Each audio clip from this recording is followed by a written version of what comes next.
Hey everyone, this is Pete, and welcome back to Short Play, a series of quick tours of games I like on a variety of platforms, new and old. Today's game is Inertial Drift, which is a 2020 release by P-Cube, developed by the Northern Irish developer Level 91 and part funded by the Northern Ireland Screen Programme. The game is an homage to classic 1990s racers such as Namco's Ridge Racer, but its unique selling point is its distinctive and unusual twin-stick control scheme. Each car in the game features a unique interplay between the twin-stick controls and the accelerator and the brakes, so it makes for a very varied and challenging experience that is quite different from any racing game I've ever played before. So, let's go check it out. Let's go play Inertial Drift. Okay, here we are with Inertial Drift from P-Cube, developed by, was it Level 91? I can never remember their name for some reason. It's something like that. But anyway, this is a very 90s inspired racer. Obviously, there's a touch of Initial D inspiration in there, but it's also very much got its own identity as well. Yeah, here's the intro sequence, which is pretty cool. Gives you an idea of the kind of aesthetics you expect. Very purple, this game. But it's not sort of purple in quite the same way as like the popular kind of 80s vaporwave aesthetic we've got. This is very much a 90s thing going on. As you might be able to tell from the music, this sort of jazzy, funky beats that we've got going on are very reminiscent of 90s Namco. Sort of Ridge Racer Type 4 era Namco. And that carries across into the game as well. Anyway, enough video sequences. Let's actually play the game. We're playing the Switch version here, which in terms of performance isn't the best version that's available, but I do like the Switch version for the fact that, one, it has a package release because I do like my physical releases, and two, it's just nice to have this game on the go, and three, I just tend to play everything on Switch these days anyway, just because.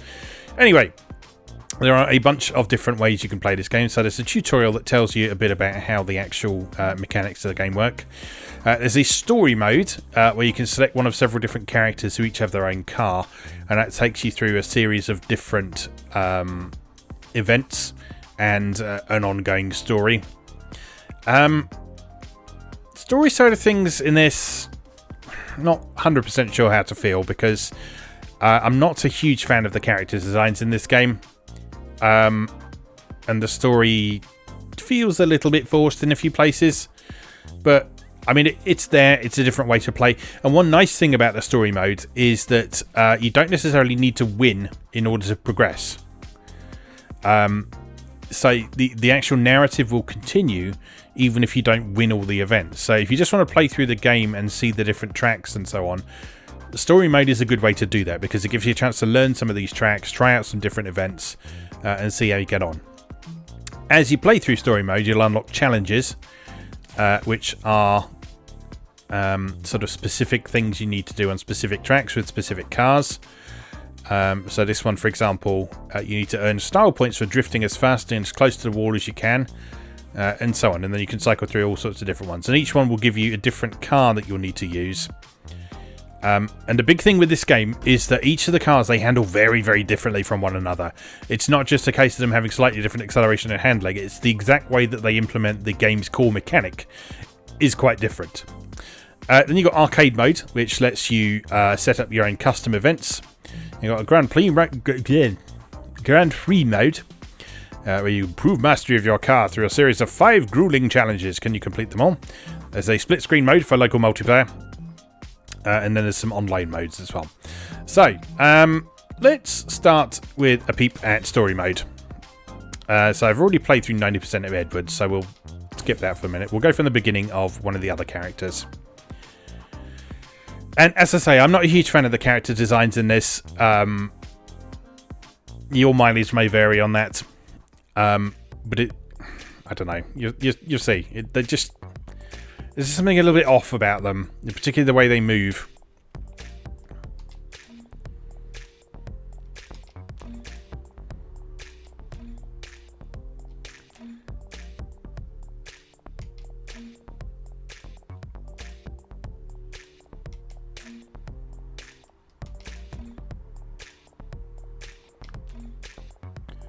I think part of the issue is that if this is going for a sort of 90s style aesthetic that brings to mind stuff like Ridge Racer and Initial D and that sort of thing, I don't know, this feels a bit much like a sort of 2020 Western comic book, I think, is my issue with it. That said, if we think back to Ridge Racer Type 4, the artwork in that wasn't particularly anime or anything like that. It had a very stylized look, but I don't know. I think it's the faces. The faces just look a little bit odd, but you know, it's not a big deal. It's not a big deal. This game isn't about staring at the characters.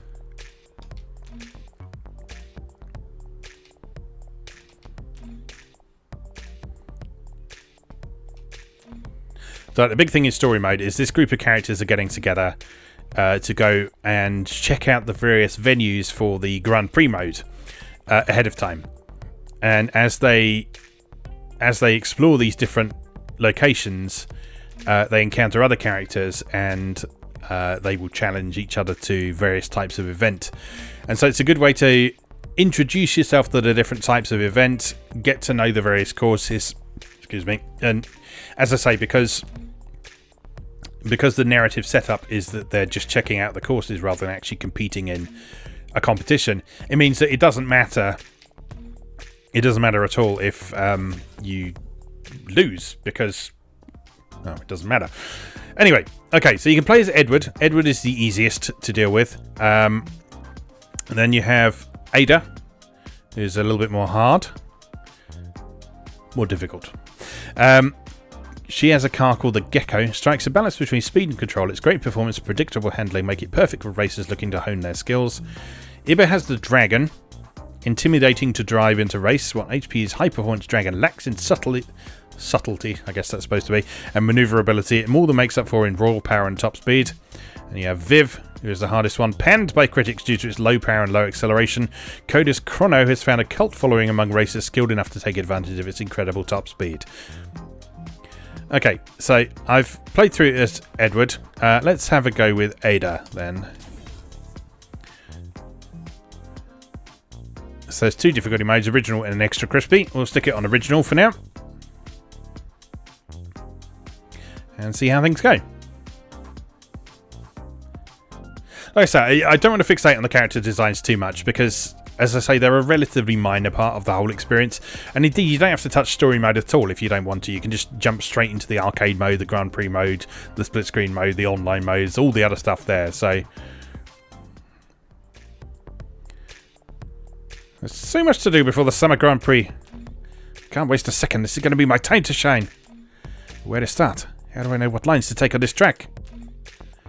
Well, Corey drives this course quite a lot. You could try following their ghost at first to get a feel for things. Do you think they'd be okay with that? Of course. We'll learn from each other. It's how we improve as a group. Okay, so the first type of event we got here is a ghost battle against the aforementioned Corey, who we haven't met yet. So the ghost battle is exactly what it sounds like. There's like a pre-recorded lap being put down by another racer, and you just have to beat them. Right, and off we go. So there goes the ghost. You probably won't beat them on your first lap because they very much have an advantage on that first lap because they just go screaming over the line. Now, here is where the interesting part of the game comes in. The left stick technically steers your car, but not very hard. If you want to get around sharp corners, you have to use the right stick on your controller, which will send you immediately into a drift. And you'll see that meter at the bottom reflects sort of the angle of your drift and how much further you might be able to take that drift.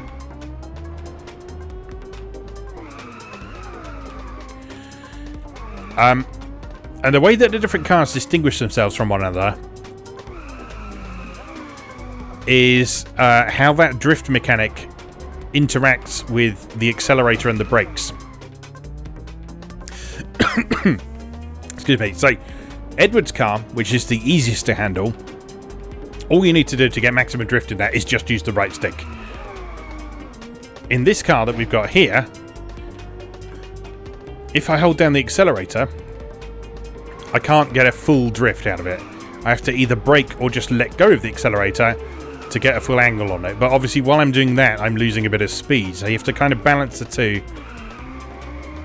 to make sure you can still get around the corners while maintaining your speed.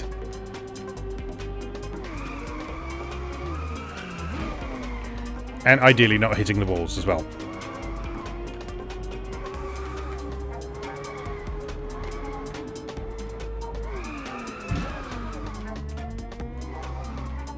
But yeah, it takes a fair bit of getting used to, because it's quite unlike any other racing game you've played. But once you get to grips with it, oh, it's really satisfying.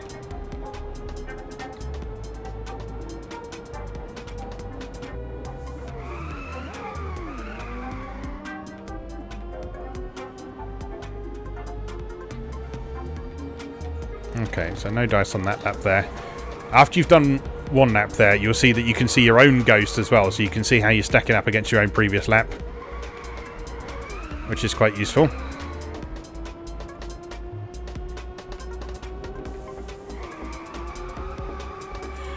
As I say though, it really doesn't matter if you lose any of these story races, because it will proceed regardless.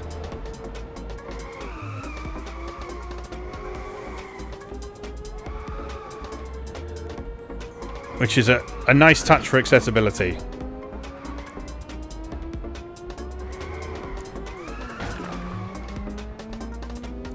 Because the thing with very drift-centric races, although they are arcade races, which are inherently quite a bit easier to deal with and to handle than sim races, there's still techniques you need to learn. And getting a feel for those techniques is sort of a core part of understanding the experience, really. Nice, that looks smooth.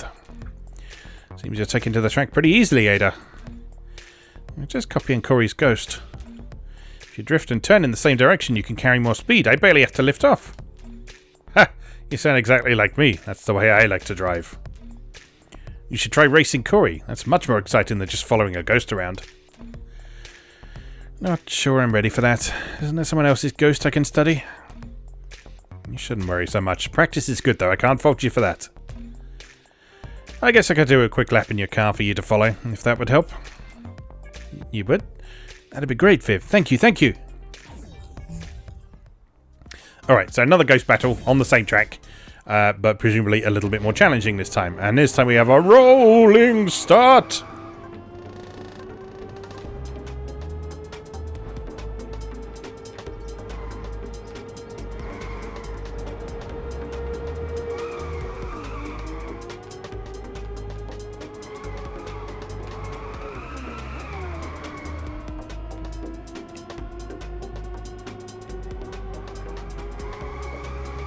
So I assume one of those ghosts is mine. Not sure which one though. But I'm making a mess of this either way.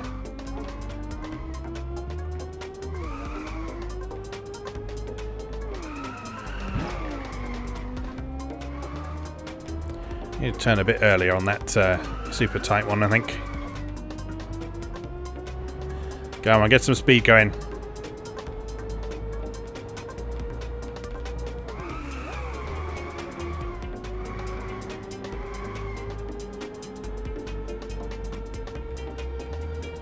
Alright, abject failure that time. So let's see if we can do a little bit better this time around. No, still losing him.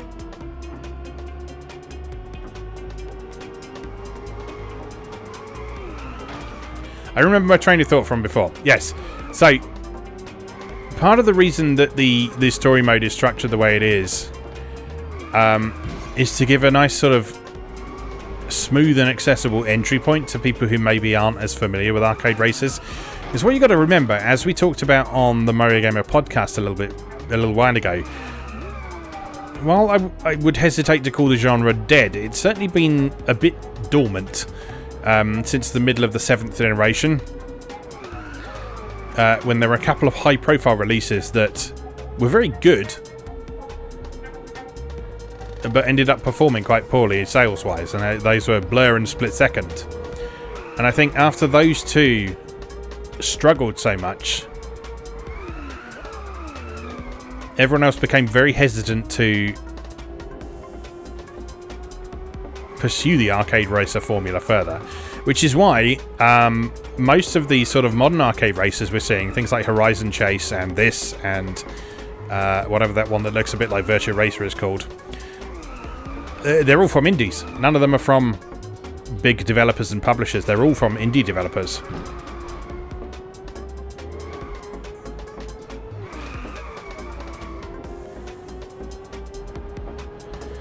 And that, of course, has always been one of the big strengths of indie developers, is the fact that they can, they are free to do what they want, and they're free to pursue and pay homage to genres that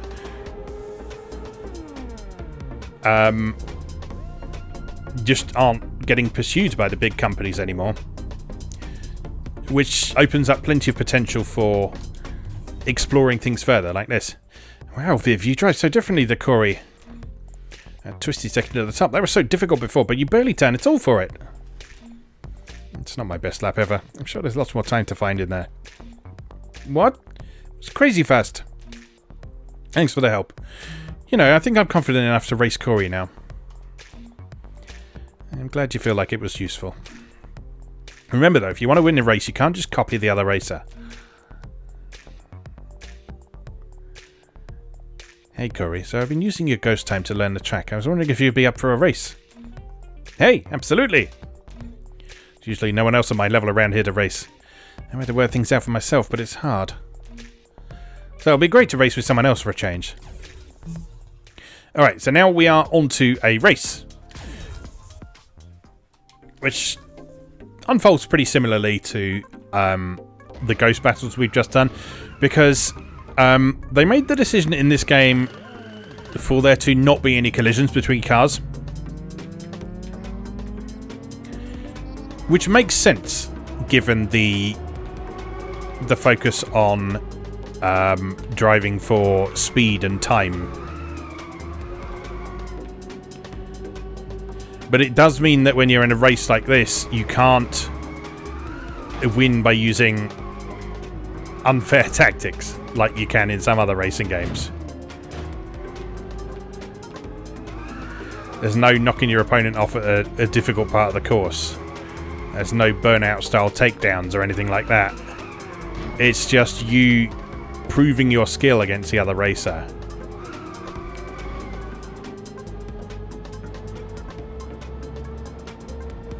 So in practice, it might not feel that much different from the ghost battles that we've seen up until now. But the difference is, a ghost battle is all about beating a particular lap time, whereas a race is about finishing the race in front of the other person. So it's basically about your total time.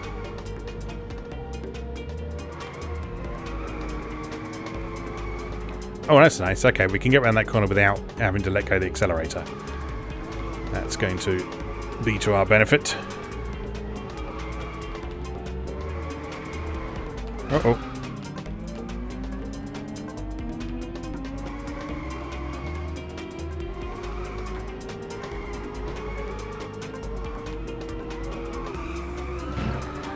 Yeah, there is actually a flimsy narrative justification for the fact that cars can't just bump into each other. It's like they're all equipped with some sort of hyper phase shifting thing like that. It is ridiculous. Like, the narrative component of this game is cheesy nonsense. But as I say, I don't think it's the reason that anyone is here. And the reason the story mode exists is just to allow more casual racing fans or people who haven't played an arcade racer for a long time, or at all even, to be able to engage with the game in a safe, enjoyable way that isn't going to punish them for their lack of experience in the same way as some of the other modes might. And that's good. That's nice, inclusive game design.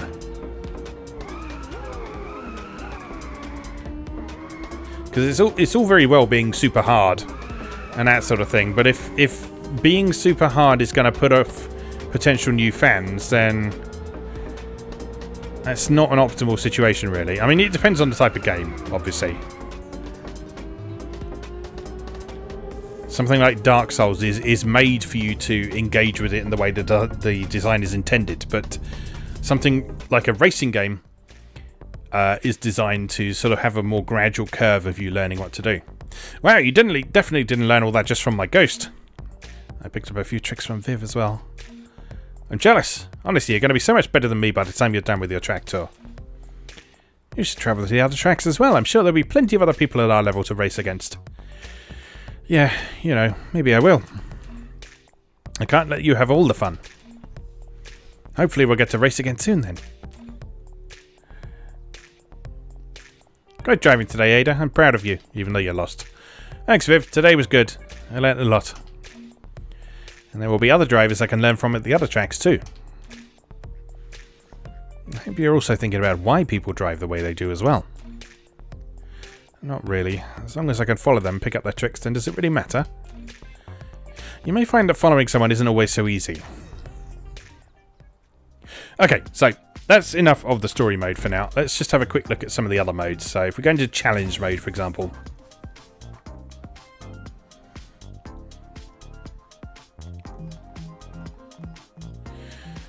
So challenge mode, drive as far as you can before the clock runs out. Get those checkpoints for more time or it'll all be over. So this is a Class A race using the Coda Soprano.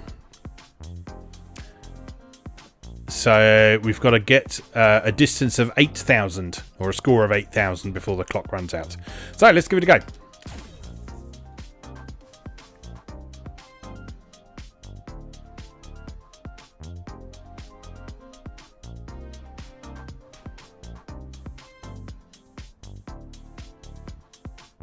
Yeah, this is just one of numerous types of event that you've got in this game. This is called an endurance event.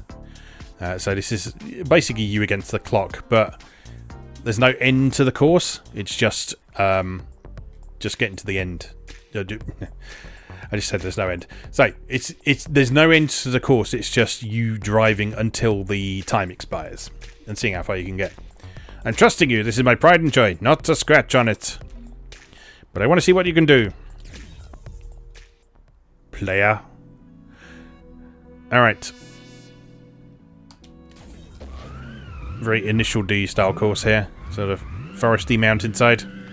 Off we go. Right, how does this car work? It does not drift at all while you've got the accelerator down. That's good to know. Oh god, then it drifts really hard. Oh, I don't like this. Ah, okay. Whoops. God. Oh my god. Oh my god. Stop. Wow. This is a fucking nightmare of a car. So, what happens with this one is you let go of the accelerator.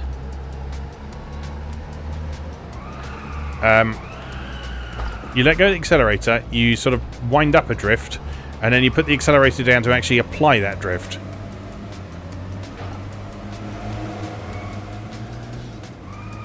So that's a very different feel to what we've had before. Oh, and very difficult to handle because it's so easy to oversteer that. Wow, what a mess. Let's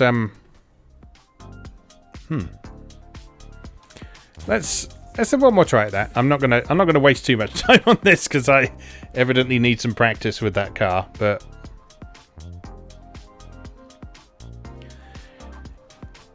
that's the truly interesting thing about this game, though, is how all those different cars handle and how you have to figure out the best ways to do them. You hear squeaky noise in the background. That was the door opening to let the cat in because the cat wanted to come in while I was recording. Right, let's try again.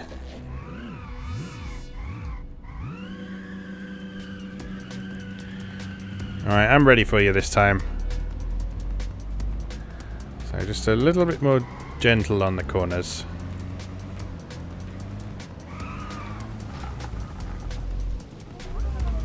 Hey! No. No, wrong.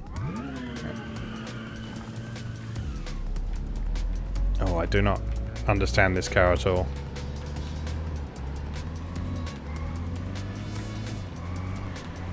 He's sort of drift in short bursts, I think.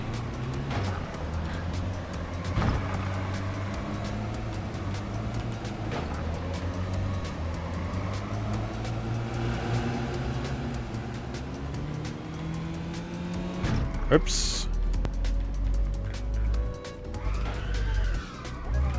Yeah, it's so easy to overcompensate though.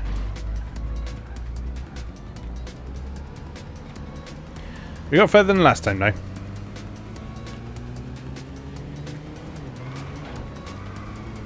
Whoops, wrong way. Sorry.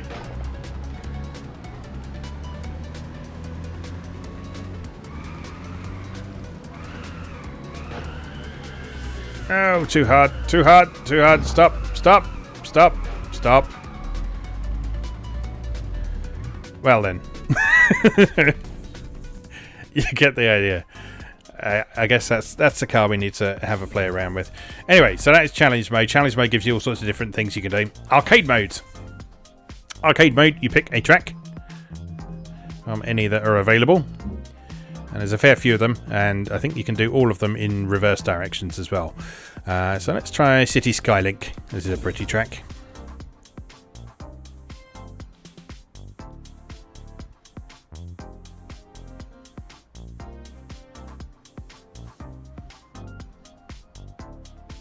Bit of loading in this. I don't know what the PS4 and PC versions are like, but yeah, there are some load times to deal with on the Switch version.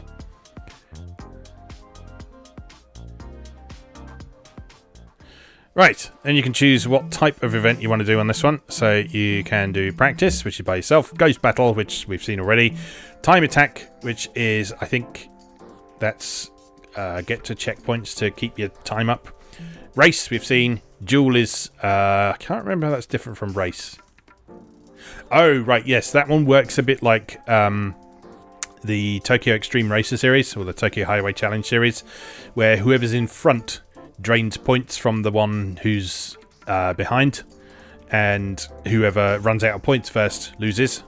Style, you score points, and endurance we've just seen. So let's have a go at style race. And then you can pick your car from all the ones you've unlocked. So you see at the moment we've just got the cars that correspond to most of the main characters, and then a few others as well. You mostly unlock the cars with by doing the challenges, if I remember rightly. You sort of have to drive the car in the challenge, and then if you win the challenge, you get the car that you used in the challenge. Right, so we're using Edward's car here, which, like I say, is the easiest one to handle.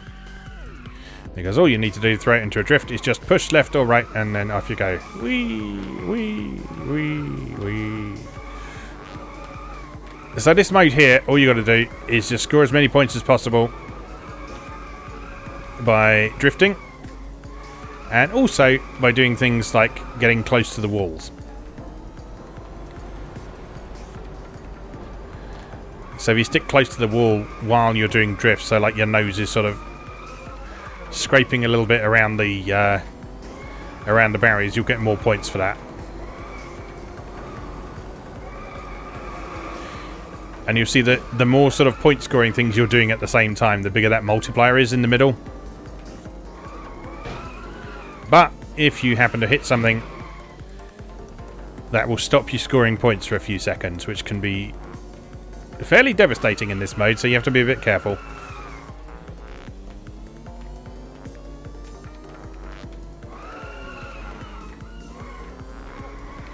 Yeah, so Edward's car will drift slightly more tightly if you apply the brakes while you're in the middle of a drift.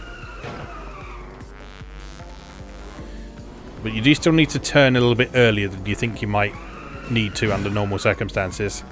Otherwise you'll end up with your back end sliding into the wall like we just showed there.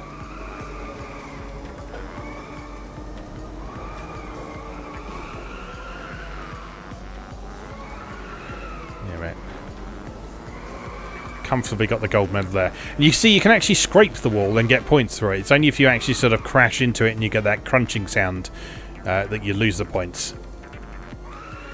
Because if you just graze the wall, it counts as a grind.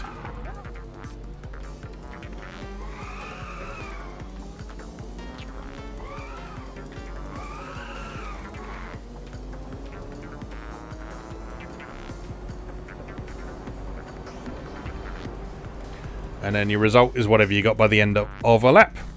So, gold medal there. Very nice. Okay, let's try another type of event on a different track. Let's try Bay Bridge Run. Let's do a dual race this time.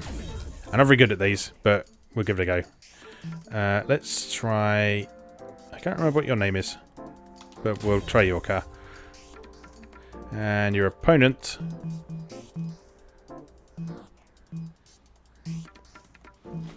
I assume you unlock more opponents as you go through the game as well. Okay, let's go up against Viv. I'm going to put on a show for my friends. Try and keep up.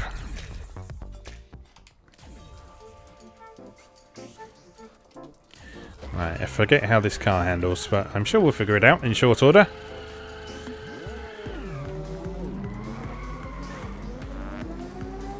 Yeah, so you see up at the top of the screen there. I got it the wrong way around. You're not draining points from your opponent. That's how Tokyo Highway Challenge work. You are instead gaining points while you're in front.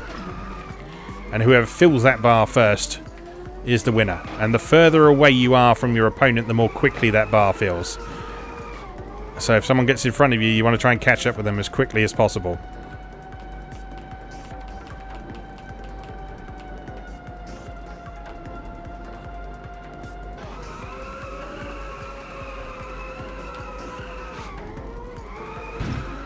Right, so this car here is one that you need to release the accelerator to start drifting.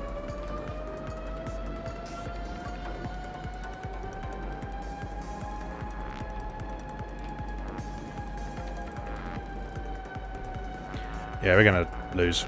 So you can gradually throw it into a drift while you're still accelerating, but if you want to quickly get into a drift, you do that. Let's try a different time of race. Let's do a time attack. And let's have another go with that car. This car is quite fun to handle.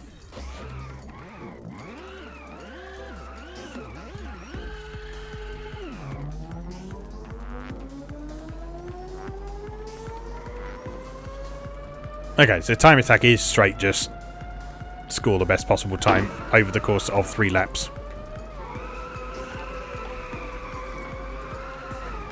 And those times are available for you to reference up in the top right of the screen at all times, so there's no pressure on you from other cars or ghosts or anything like that. It's just purely do as well as you can.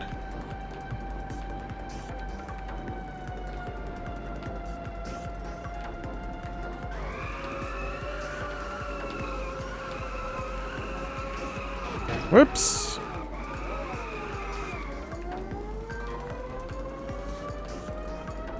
Yeah, so worth noting in this car, the straightening up is also a matter of letting go of the accelerator and allowing the car to right itself before you put the accelerator down again.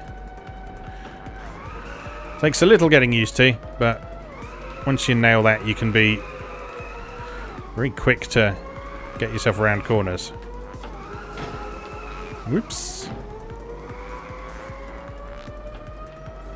And again, with the accelerator down, it will gradually right itself, but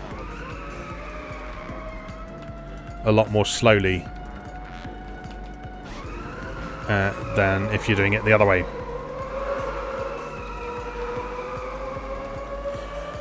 Might notice a few other interesting things about this game, one of which is the fact that you don't have a course map on screen.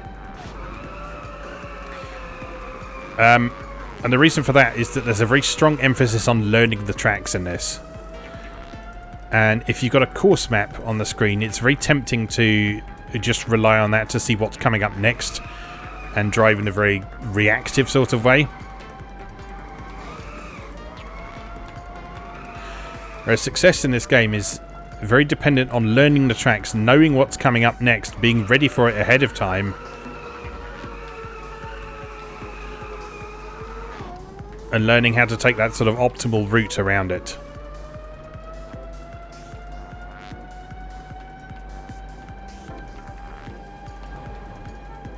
Okay, so we're coming up on the gold medal time. I think, yeah, we've got a gold medal. Good stuff. I believe there are hidden platinum medals for each race as well. So that's why the race doesn't just end. And also you can see if you can beat the record by more.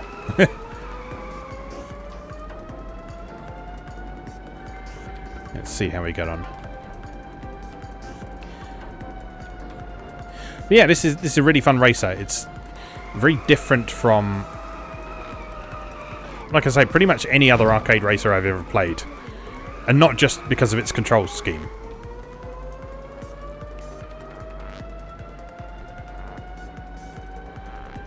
It's the kind of structure of its races and the different types of events you have to do. Gives it a very different feel from a lot of other similar games. And the tracks are great. The tracks are really nice and varied. Lots of different scenery to admire. Different colour schemes. There is obviously like a heavy purple wash and everything in this game for the kind of 90s neon look, but each track does have its own distinctive look and colour palette about it. So there's different shades of purple. Some are a bit more red than others. Some are a bit more crimson. Some of this sort of deep violet like we've got here.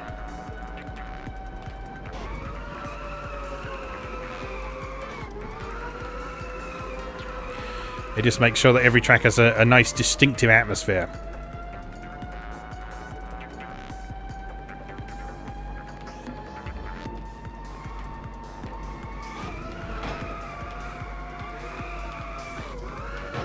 Oops. Bit of grinding there.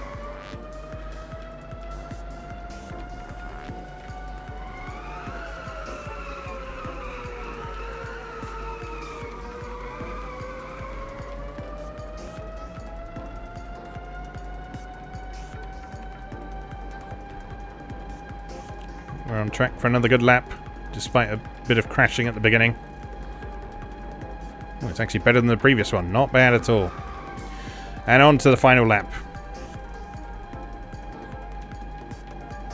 You notice the courses are all quite long in this as well. They're all like sort of 2 to 3 minute laps. I think there's some that are even like 4 or 5 minutes for a single lap.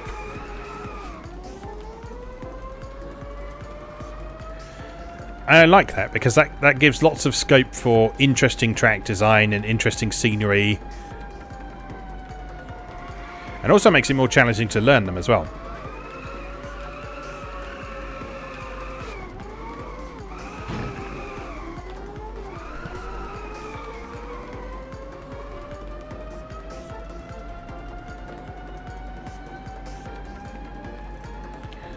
So let's see how we do in our grand finale on this track.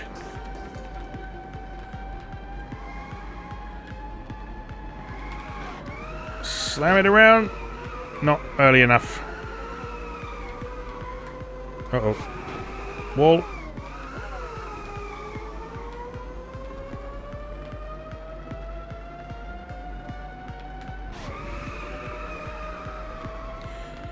Yeah, it's nice how you can sort of see the rest of the track intertwining and wrapping around over itself. So sort of as you're coming up over that bridge, you see this ramp that we're about to come down,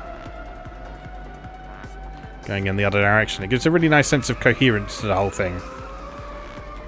So as we come down this ramp, if you look over on the left, that's the bit of road we were just driving up.